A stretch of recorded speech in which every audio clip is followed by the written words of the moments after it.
Can you kill a man when you have to?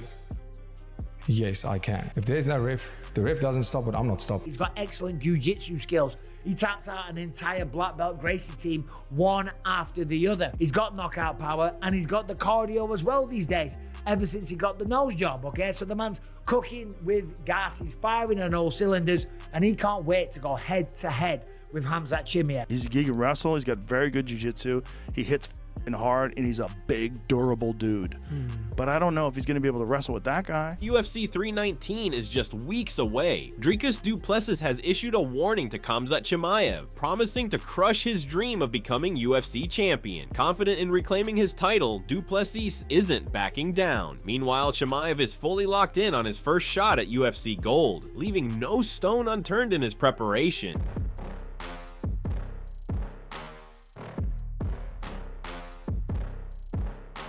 Dricus Du Plessis issues a warning to Khamzat Chimaev, acknowledging his strength but claiming Chimaev has never faced the kind of power he brings. He compares Chimaev to a gun but sees himself as a tank, slower, stronger, and built for battle. Du Plessis is confident that no middleweight matches his physicality and expects to take control of the fight once it reaches the second round. The Khamzat fight's what I want. I want to take his, it's not even a doubt in my mind. Khamzat is a strong guy, but I know for a fact that he's never felt power like this. In this case, he has a gun and I have a tank when it comes to the strength.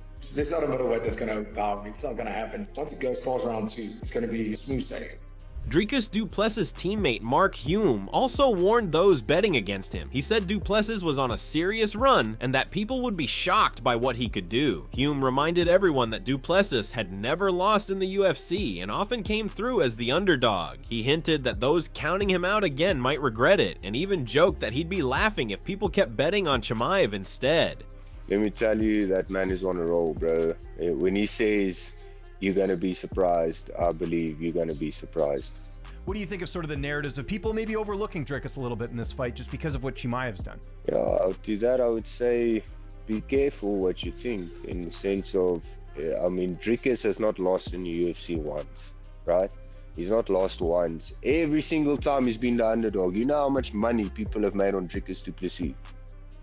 So, I mean, if people want to be stupid and put their money on a Chechnyan or, then do it.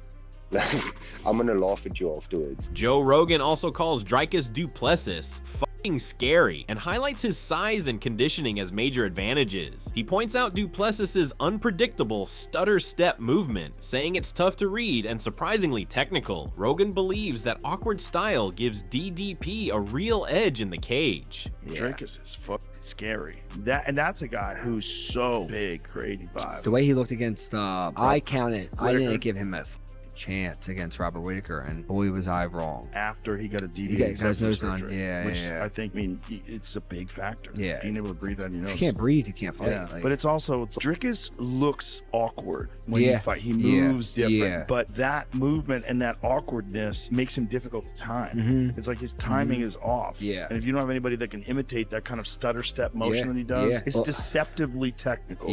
Deceptively. It's his style. That motherfucker's very good. In another interview, Dricus Du Plessis gives Chimaev credit for his skills, but notes that outside of Robert Whittaker, Chimaev hasn't faced top-tier opponents. He emphasizes that their fight won't be a pure grappling contest, as he plans to bring a full mix of wrestling, striking, and overall MMA. Dricus also points out that Chimaev never earned a title shot at welterweight, so jumping into a high-stakes fight at middleweight will be a whole new challenge for him. Khamzat is an incredible fighter. Nobody has been able to beat him, but he hasn't fought anybody of note other than Robert Whittaker.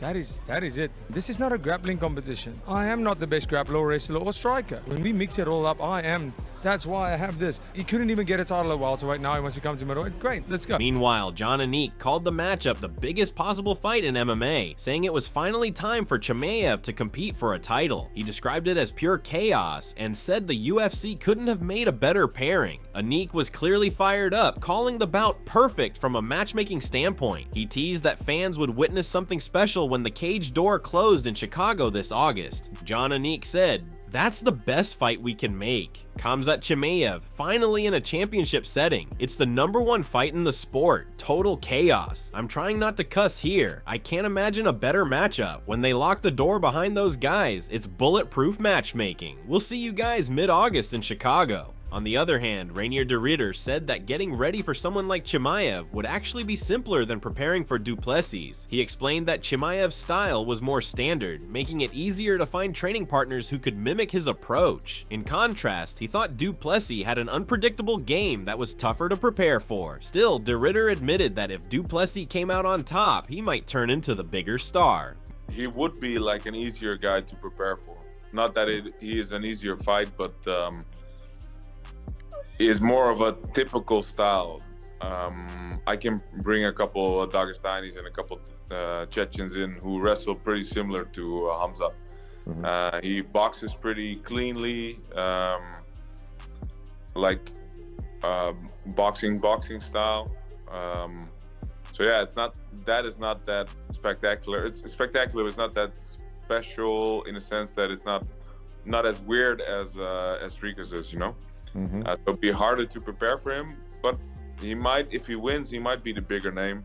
But in my mind, I'm fighting both those guys in the next 6 to 9 months anyway. Meanwhile, Din Thomas has stunned everyone as he believes that Khamzat Chimaev becoming champion would be a big problem for the division. He questioned whether Chimaev could stay active even if he managed to win the belt. Thomas pointed out that fans and the UFC need champions who fight regularly, and he wasn't sure Chimaev could deliver that. In his view, it would hurt the sport if the title got held up again. Din Thomas said, if Khamzat wins, it's a disaster actually. If he does show up and he does win, do we even trust him to fight again? Can he do it twice, 3 times? We need movement. The champions have to fight. It's bad for the sport. Michael Bisping understood Din Thomas's concerns about Chimaev winning the title, agreeing that champions need to stay active. He pointed out how fighters like Adesanya and Silva built their legacy by constantly defending their belts. Bisping believed Chimaev had a similar mindset and was willing to fight anyone, but admitted that getting past Du Plessis would be a serious challenge.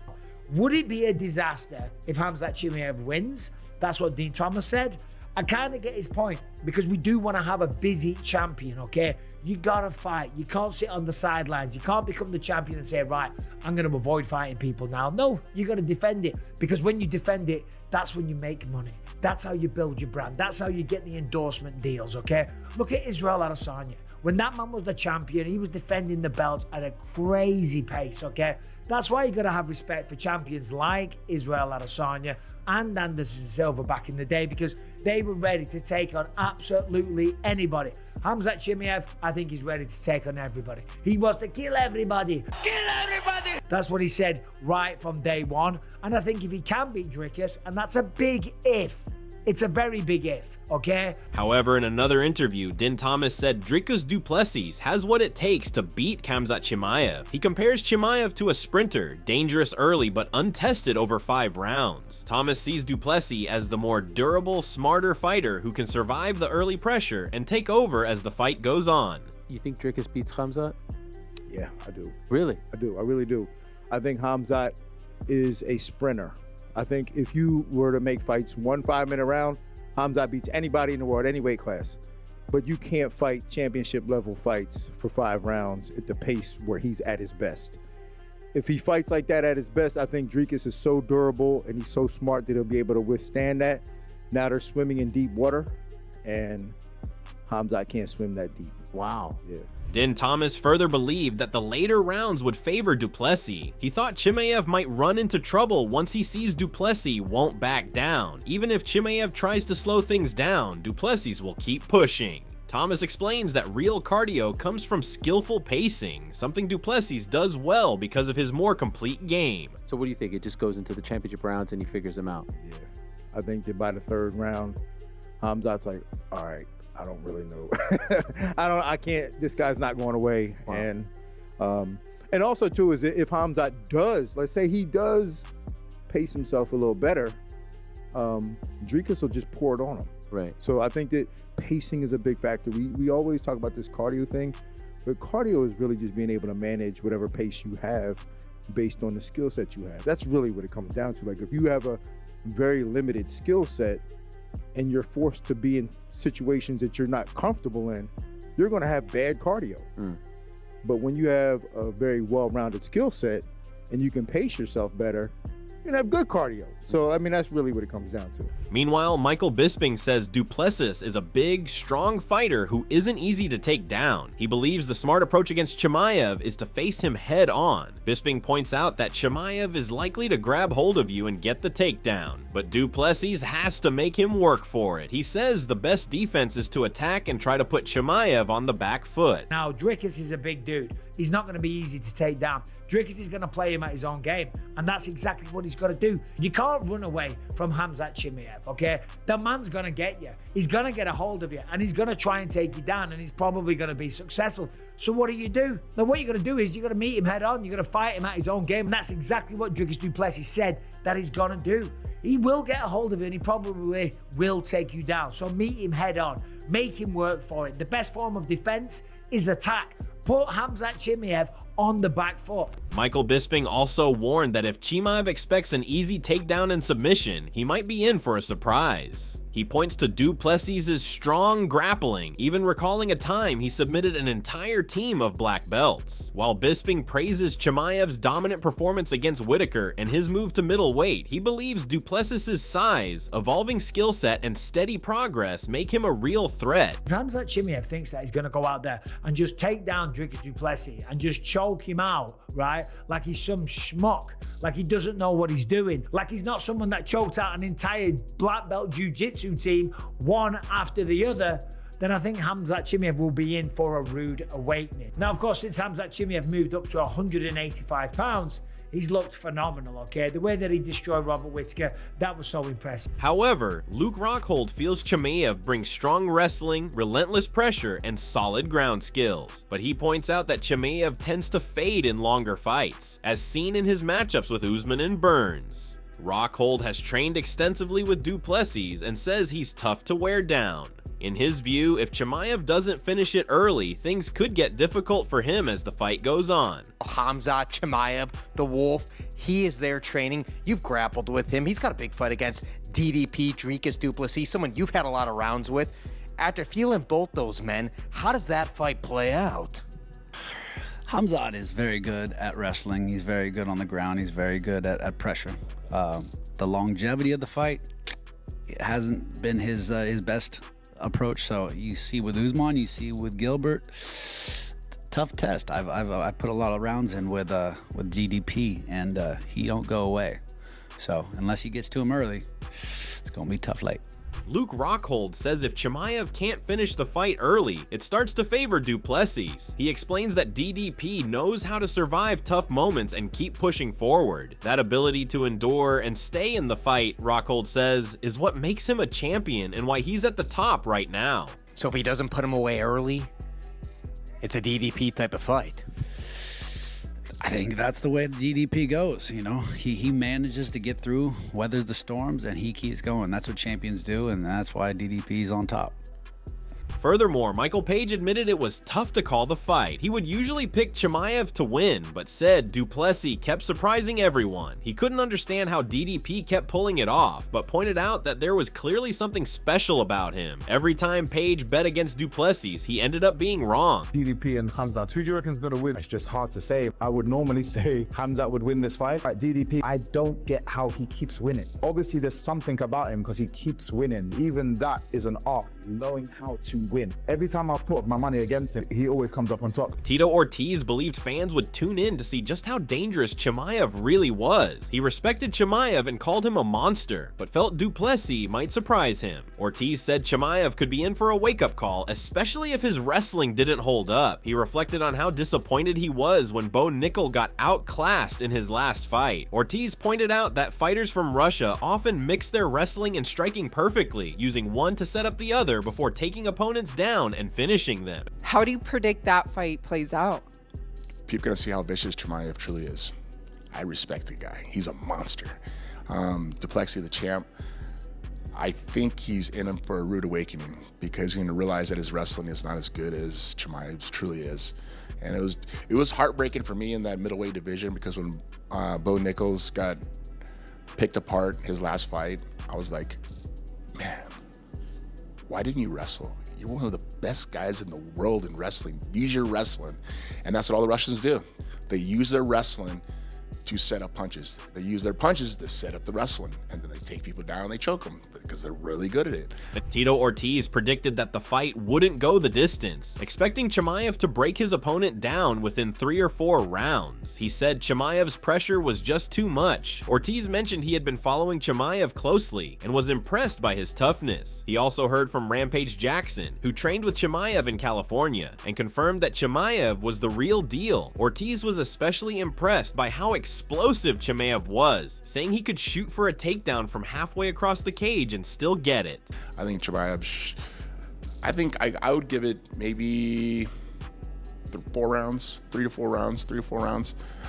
I think Chimaev just overwhelms him too much. I think that's my opinion. Once again, I watch him. I watch Chimaev. I just see how tough he is, and I know he had training camp actually at Jackson clothing company or Jackson in California, correct? And was it with Bear and Rampage is also there. Yep. And so I know he's doing really well. I talked to Rampage. Rampage goes, "No, he's the real deal, Tito."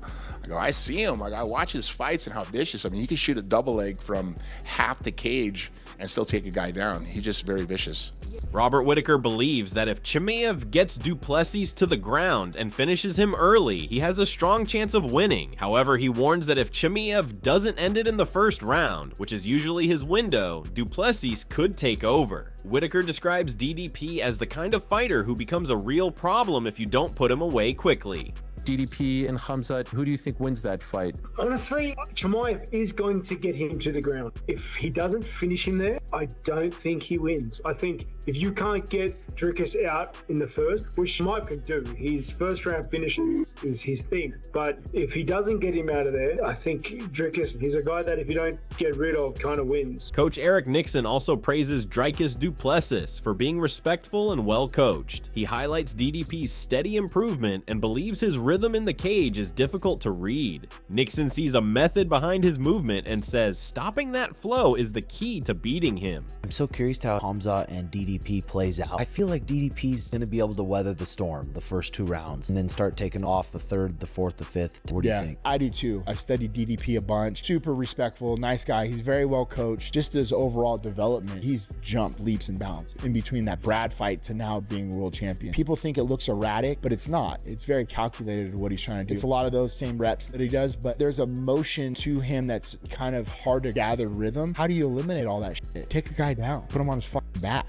Meanwhile, Bo Nickel acknowledges Khamzat's dominance, but questions how he handles the later rounds, something Dricus has already proven he can manage. He thinks if the fight goes into the 4th or 5th round, Dricus could have the upper hand. Still, Nickel leans toward Khamzat, saying his edge in grappling and wrestling might be the difference. But we still have yet to see Khamzat ever fight a 4th and a 5th round. We've seen that from DDP, and so that's where he would have the advantage. If it goes deep, 4th and 5th round, I think that DDP might be able to pull it out, but all in all, I think the grappling style is definitely an overwhelming style to try to deal with. So what are your thoughts about this interesting matchup? Share your opinions in the comment section, and make sure to subscribe and like if you enjoyed the video.